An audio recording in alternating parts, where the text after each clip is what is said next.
सबको मेरा नमस्कार। मैंने जो पाठ्यक्रम बनाया है उसका शीर्षक था छायावादी काव्य।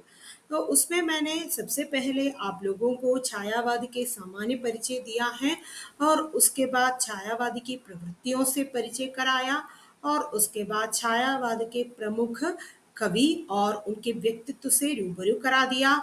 और आइए आगे हम देखेंगे छायावाद की प्रमुख कृतियों के बारे में।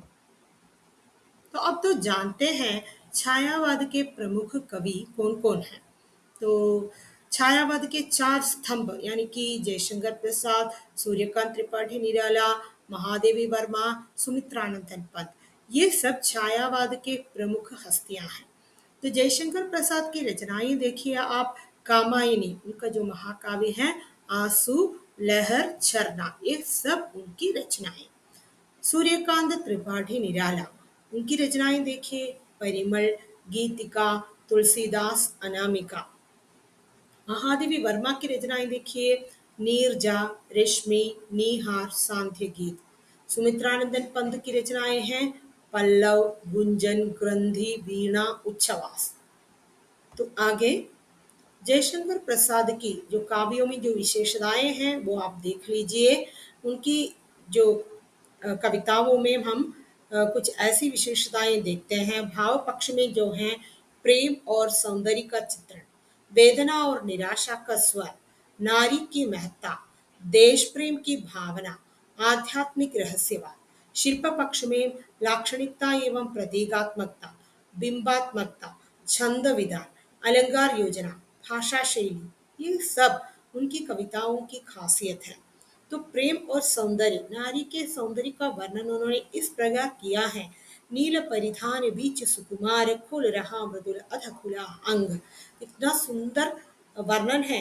और उसी प्रकार वेदना और निराशा का स्वर भी हमारे जयशंकर प्रसाद की रचना में हम देख सकते हैं।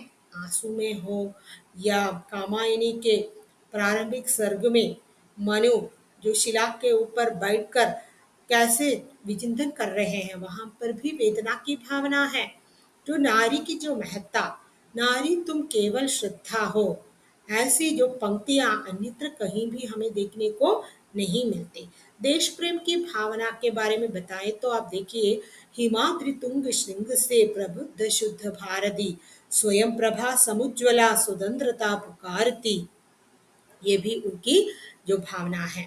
आध्यात्मिक रहस्यवाद के बारे में बताएंगे तो प्रसाद जी पूछते हैं, हे अंत रमणीय अनंत रमणीय कौन हो तुम हो कौन, ऐसे वो पूछती है। और लाक्षणिकता एवं प्रतीकात्मकता उनकी कविताओं की खासियत है। बिंबात्मकता के बिंबों का जो प्रयोग उन्होंने बहुत ही खूब बखूबी तरीके से किया है। छंदों का प्रयोग, विभिन्न छंदों का प्रयोग उन्होंने किया है। और अलंकार, रूपक अलंकार का सुंदर एक उदाहरण है नील परिधान बीच सुकुमार, खुल रहा मृदुल अध खुला अंग। उनकी भाषा में संस्कृत गर्भित भाषा का शब्दों का प्रयोग भी हम पाए जाते हैं, शुद्ध खड़ी बोली का प्रयोग भी पाए जाते हैं। तो आगे हम देखेंगे सूर्यकांत त्रिपाठी निराला की काव्यगत विशेषताएं। भाव पक्ष में राष्ट्र प्रेम है, रहस्यवाद है, मानवतावाद है, नारी का चित्रण है, शोषित वर्ग के प्रति सहानुभूति है, प्रकृति चित्रण है। भाषा का प्रयोग जो है खड़ी बोली भाषा का प्रयोग, गीत शैली का प्रयोग किया है, रस, छंद तथा अलंकार का बखूबी प्रयोग किया है। मुक्त छंद के लिए लड़ने वाले कवि थे। उपमा, रूपक, संदेह अलंकारों का अधिक से अधिक प्रयोग किया है। मानवीकरण अलंकार का प्रयोग किया है। तो राष्ट्र प्रेम की भावना बादल को खिलते देखा में हम देख सकते हैं। उसी प्रकार रहस्यवाद की अभिव्यक्ति उन्होंने भी किया है। और मानवतावाद, उन्होंने मानवता के लिए ही हर एक रचना को दूसरों के सामने प्रस्तुत किया है।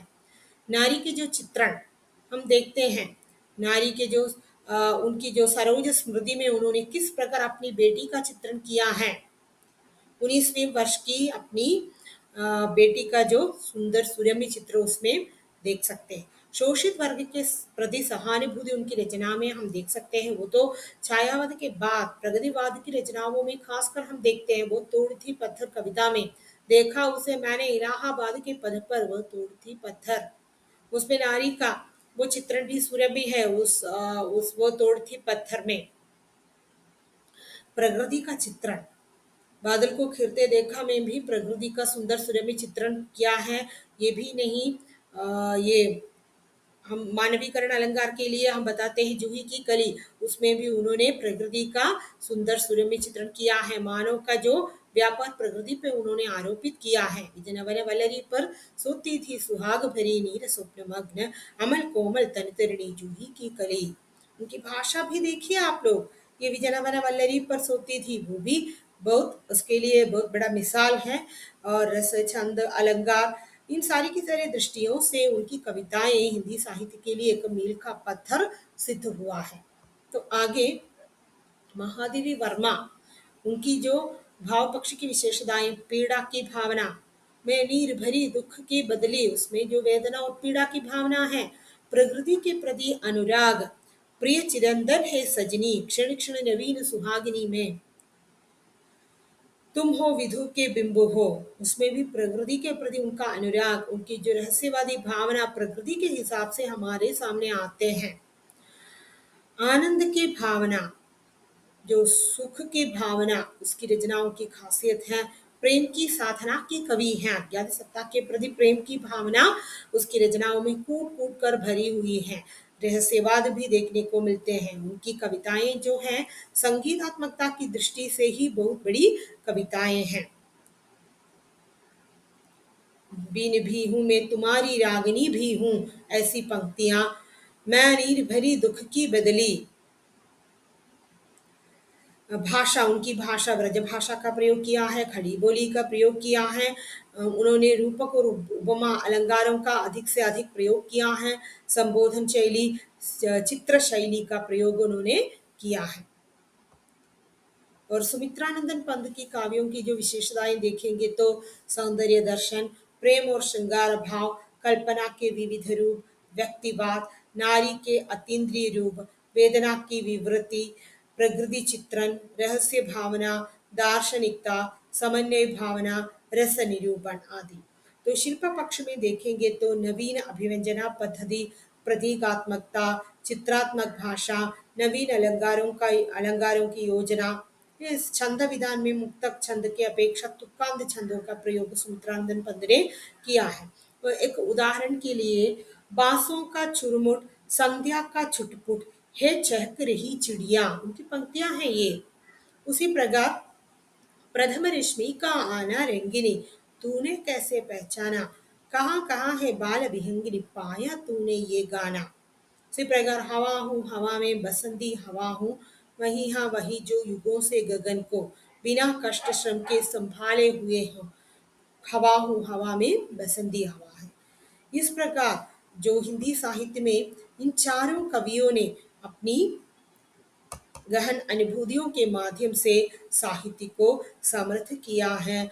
और इन कविताएं जो हैं छायावाद के मील के पत्थर के रूप में सिद्ध हुए हैं, इसमें कोई शंका की गुंजाइश नहीं है। ऐसे में हमारी ये पाठ्यक्रम आज समाप्त हो रहा है। आगे आप लोगों को स्व मूल्यांकन के लिए प्रश्न दिए जाएंगे, आप लोग उसे जल्दी कर लीजिए। इतना कहकर मैं समाप्त करती हूँ। धन्यवाद।